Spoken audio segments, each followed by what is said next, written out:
your year since you assumed the country's top executive post. What has been the progress under your administration? Thank you very much. First of all, allow me to convey our heartfelt congratulations to you and through your cameras to the people of Turkey for a wonderful victory of President Tayyip Erdogan in the recent elections, and the people of Turkey have spoken and given him another mandate of 5 years. People of Pakistan are extremely happy over this wonderful development, and I hope, inshallah, I will work very closely with my brother, President Tayyip Erdogan, a visionary leader, a man of commitment, and who believes in public service. And I hope our relations would enhance to much higher level in terms of our brotherhood, understanding, and economic cooperation. Coming to your question, ever since I took over as Prime Minister of Pakistan, we took over under very difficult circumstances. Pakistan in April 2022 was at the verge of default because the government of the day had violated IMF's agreement, and the economy was in tatters. Then we had devastating floods in August 2022. Combined with we were facing galloping inflation because of international situation. Alhamdulillah, we were able to face these floods and handle it in the best possible fashion with the help of the people of Pakistan, our brotherly and friendly countries. Turkey was in the front line, contributing in every way to assist flood victims. 33 million people were affected by floods. Our crops absolutely washed away. Our bridges and roads and rail infrastructure were damaged hugely.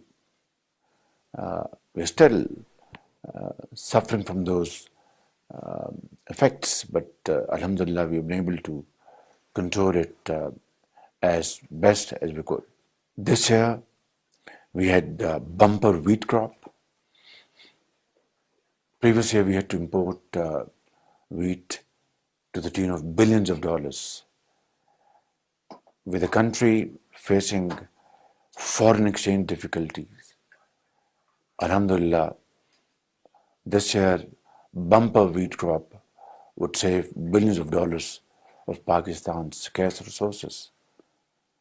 We also expect a very good cotton crop this year, hopefully, and that would be great news for our economy, because Pakistan is the hub of textile industry.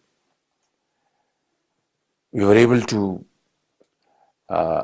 take Pakistan out of FATF's grey list, and this was a great achievement of my government combined with the efforts of our military leadership. I think these are the areas I can say without any fear of contradiction that we have been able to achieve despite great challenges and difficulties. we are still very hopeful that IMF program will materialize. Our 9th review by IMF, we have met all terms and conditions, and hopefully we'll have some good news this month. So without going into more detail, what I'm saying is that this coalition government is striving hard despite these difficulties, but I have no doubt that we will overcome these challenges and we'll be on the road to recovery and progress. I want to go back to the IMF progress. Pakistan is waiting to hear from the IMF, but is there a plan B in case things don't work out as you plan? Well, as I said, that we are very hopeful that inshallah this program will be through, because we have met all conditionalities. I repeat, each and every requirement of IMF as prior actions have been met. Even some of those actions are met after the board's approval. But this time, IMF required that those actions have to be met before the board approval. We have met them. We have accomplished all those steps, alhamdulillah. There's nothing now on our side to be done. I had a very good discussion with IMF's managing director the other day on telephone, and the telephonic discussion ended on a very positive note. So I have no doubts that now this program will sail through. But in case, God forbid, if there's any last minute surprise or hiccup, well, our nation is a very strong nation. Pakistani people are very brave people. They have seen hardships in the past. We will, inshallah, tighten our belts. We will stand on our feet. I have no doubts about it. Going to my next question, sir. So May 9, so violent demonstrations after Imran Khan was arrested. Your government has gone after political workers and journalists to hold perpetrators accountable. What is the progress like at the moment? First of all, I think I'd like to put this matter in its correct perspective. Imran Khan was arrested on 9th May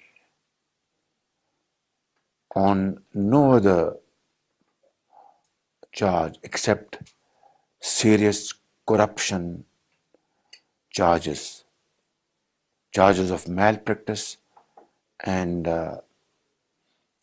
wheeling, dealing and corruption. And the law had to deal with this. He had to prove before the court of law, in case he thought so, that these are cooked up charges. Through facts, he could have gotten a clean chit from the court of law.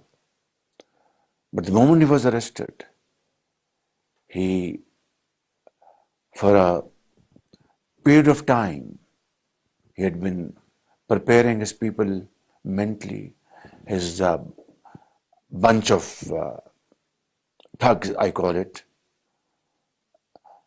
to react violently in case he's arrested. He planned this very serious criminal act against the state of Pakistan. He incited his people, and it's not hearsay. I mean, there is evidence beyond any ray of doubt, irrefutable evidence through his own statements that if I am arrested, then this nation will burst. If I am arrested, this will happen. I won't be able to control my people. And his associates, they were directing those people to reach that place and set the building to fire, reach that place, throw stones and open fire, reach that place, bring out that monument of a shaheed, we call it, martyrs of Pakistan, who laid their lives for Pakistan's sovereignty, who left this world and their children became orphans, yet through their unparalleled sacrifice, millions of children in Pakistan were saved from becoming orphans.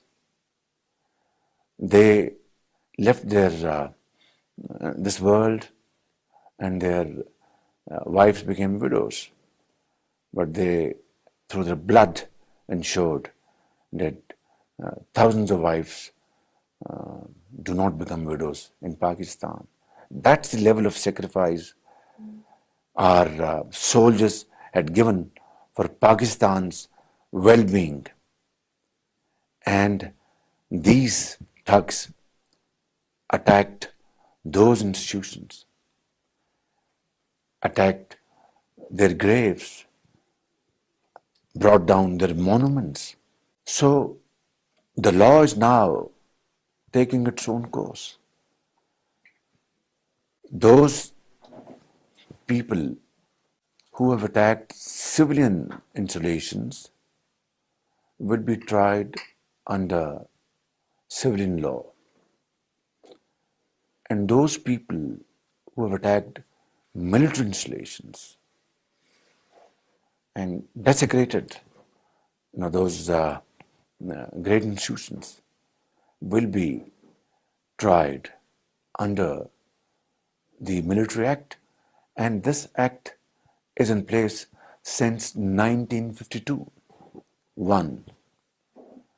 And under this act, not only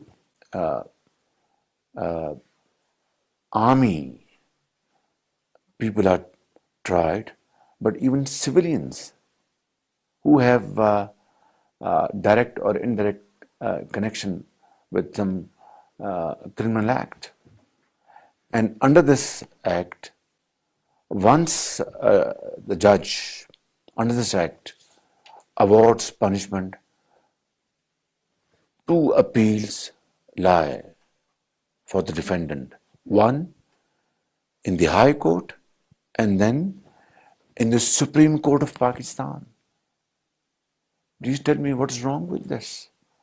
They have a right to appeal at two forums, judicial forums, High Courts and Supreme Court of Pakistan. Now, drawing a comparison, would any civilized country allow this kind of vandalism against the state, which happened on 9th of May in Pakistan? I just want to cite one example. What happened on 6th of January 2021 in Capitol Hill in Washington.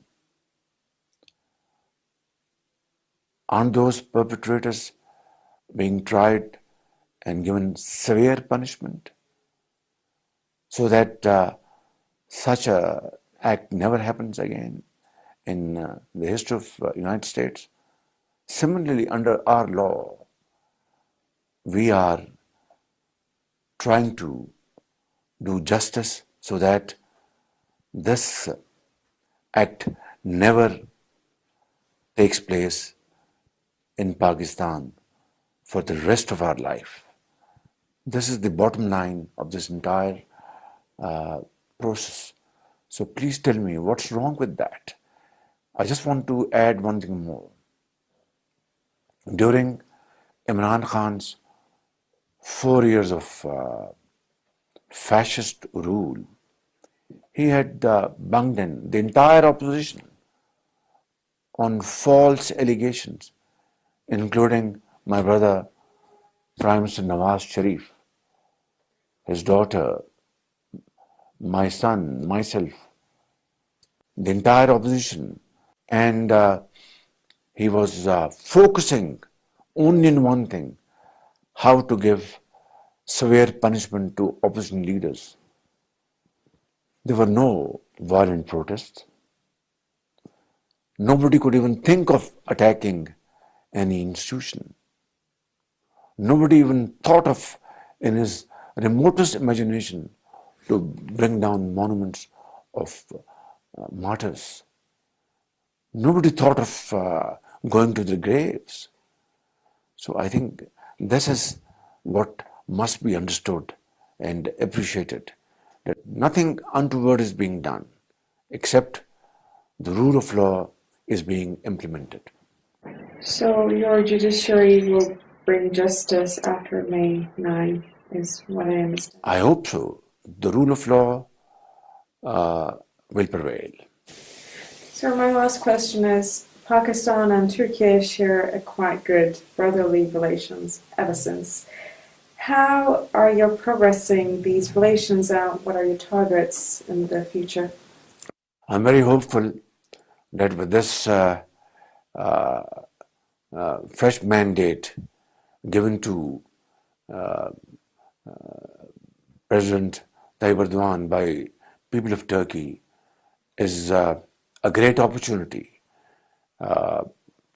for me and the people of Pakistan to further enhance our relation with our brotherly people of Turkey. Believe me, I always maintain, and I mean it, that our two brotherly countries are like one soul and two hearts. They beat together, they pump together, they feel together. We speak different languages, but we understand what we're saying through our hearts. So I think it's a great opportunity, and I assure you that I look forward to work very closely with President Tayyip Erdogan to further enhance our economic relations. In solar energy, Pakistan plans to install 10,000 megawatts of solar energy, hydel power projects, and Turkey has great potential, expertise, engineering, and experts. Will work together and achieve these targets. We'll work together and enhance our trade volume. We'll work together and improve Istanbul Quetta Railroad so that our transportation cost goes down. We make our production more economical, and that's how the two countries will thrive and prosper together. बहुत बहुत शुक्रिया sir. आपका बहुत शुक्रिया. तशक्कुर बहुत शुक्रिया आपको. Thank you very much.